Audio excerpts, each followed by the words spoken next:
Le renforcement de capacités pour l'employabilité des jeunes en vue d'améliorer la protection sociale au centre de la réunion tenue hier entre le gouvernement et la Banque africaine de développement, la BAD, qui s'engage à accompagner le Gabon dans la lutte contre le chômage. Le point avec Reine Andem et Tanguy Tsaka.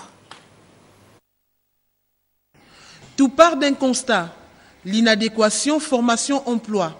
Et pour résoudre cette équation, facteur du taux de chômage élevé, le Gabon a opté pour un prêt d'un montant de 6 milliards auprès de la Banque africaine de développement.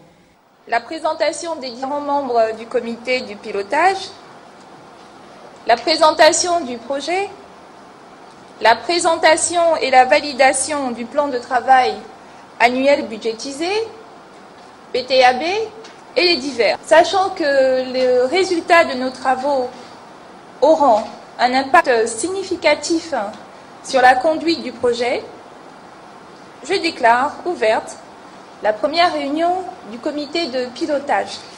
Selon un rapport de la Banque mondiale qui date de 2012, plus de 80% de diplômés de l'enseignement technique et professionnel ne sont pas recrutés dans les secteurs auxquels ils ont été formés. Il faut donc remédier à la situation. Ce projet s'articule autour de 3 composantes.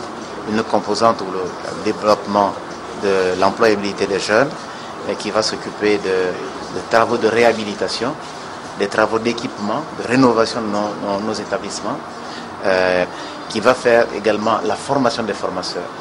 Et nous avons dans la deuxième composante qui est essentiellement dédiée à l'inclusion sociale, à la santé, l'inclusion sociale.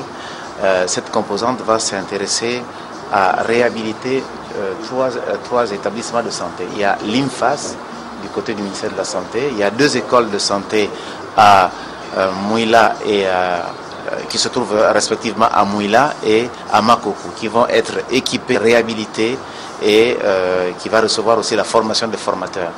Et la troisième, c'est la gestion du projet. Sans oublier qu'il y a une étude actuarielle pour les travailleurs indépendants qui doit se faire pour permettre à ce que la couverture sanitaire puisse passer de 60 à 80% en termes d'assurance maladie.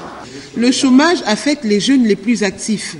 35,7%, c'est le pourcentage dans la tranche d'âge 15-24 ans et 26% dans celle de 25 à 34 ans.